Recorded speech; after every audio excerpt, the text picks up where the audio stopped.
అల్లారు ముద్దుగా పెంచుకున్న బిడ్డ మాంసపు ముద్దలా మారిపోయిందని గుండె లవిసేలా రోదించారు కర్నూలు బస్సు ప్రమాదంలో మృతి చెందిన అనూషారెడ్డి తల్లిదండ్రులు శ్రీనివాసరెడ్డి విజితారెడ్డి.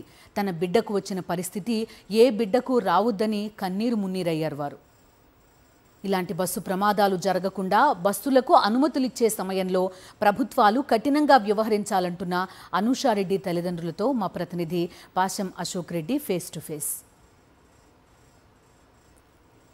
ఓ మాయదారి బస్సు ఆ ఇంట్లో నవ్వుల్ని దూరం చేసింది. ఆ ఇంటి మహాలక్ష్మిని చిదిమేసింది. కర్నూలు సమీపంలో జరిగినటువంటి ఘోర రోడ్డు ప్రమాదంలో నల్గొండ యాదాద్రి భువనగిరి జిల్లా గుండాల మండలం వస్తకొండకు చెందినటువంటి మహేశ్వరం అనూషారెడ్డి మృత్యువాత పడ్డటువంటి నేపథ్యంలోనే ఆ కుటుంబంలో తీవ్ర విషాదాన్ని నింపిందని చెప్పుకోవచ్చు. ఎందుకంటే దీపావళి పండుగ నేపథ్యంలోనే కుటుంబ సభ్యుల మధ్య ఆ దీపావళిని ఆనందంగా జరుపుకునేందుకు బెంగళూరు నుంచి ఇంటికి వచ్చినటువంటి అనూషారెడ్డి తిరిగి కంపెనీ అంటే సాఫ్ట్వేర్ ఉద్యోగం చేస్తున్నటువంటి క్రమంలోనే ఆ కంపెనీలో మళ్ళీ పిలుపు వచ్చినటువంటి క్రమంలోనే బెంగళూరుకు ప్రయాణమైనటువంటి క్రమంలోనే కర్నూలు వద్ద జరిగినటువంటి డ్రైవర్ నిర్లక్ష్యం కారణంగా 20 మంది ప్రాణాలు కోల్పోగా అందులో అనూషారెడ్డి కూడా ఒకరుగా ఉన్నటువంటి పరిస్థితి కనిపిస్తుంది. ప్రస్తుతం మనతో పాటు అనూషారెడ్డి తండ్రి శ్రీనివాసరెడ్డి ఉన్నారు. ఒకసారి మాట్లాడదాం. చెప్పండి, 16వ తారీఖు ఎప్పుడు వచ్చిందండి ఇంటికి?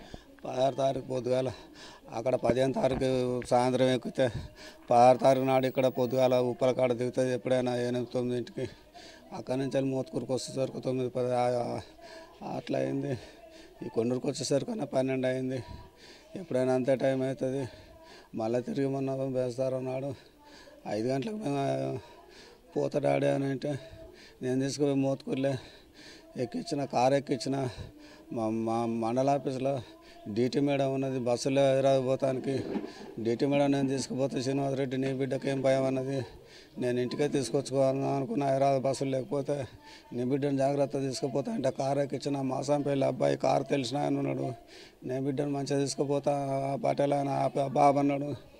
సరే బాబు ఎరుకున్నాడు. డీటీ మేడం ఉన్నదిగా, ఇద్దరు డీటీ మేడం గారు నా బిడ్డ మధ్యలో కూర్చుంది. డీటీ మేడం గారు కడ కూర్చుండు. డ్రైవర్ సీట్లు డ్రైవర్ కూర్చుండు. ఉప్పలకు పోయినాక నా బిడ్డ దిగినాక కారు అబ్బాయి కూడా నీ బిడ్డను సేఫ్ చేసిన అంకుల్ అని ఫోన్ చేసిండు. ట్యాంక్ అని చెప్పిన. నా బిడ్డ మెట్రో ఎక్కినాక నా బిడ్డ ఫోన్ చేసింది. నేను మెట్రో ఎక్కిన డాడీ లక్కడి కప్పులు పోతున్నా అన్నది.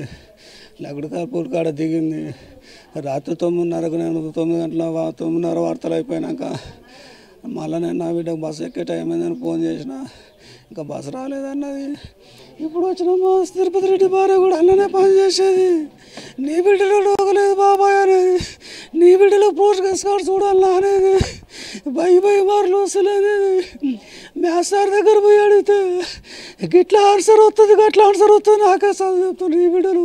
అమ్మ చెప్పండి అమ్మ, అంటే వెళ్ళే సమయంలో మీకు అనూషారెడ్డి ఏం చెప్పి వెళ్ళింది, మళ్ళీ ఎప్పుడు వస్తామని చెప్పేసి మాట్లాడారు? నా బిడ్డ నాకు 2 ముద్దులు పెట్టిపోయింది. నా బిడ్డ బాయ్ మమ్మీ అని చెప్పిపోయింది. నా బిడ్డ నేను జనవరి 1కి వస్తా మమ్మీ, బట్ అందులో రానన్నది నా బిడ్డ. నా బిడ్డ నేను మొన్న దీపావళి పండుగ కూడా ఏమొద్దానన్న.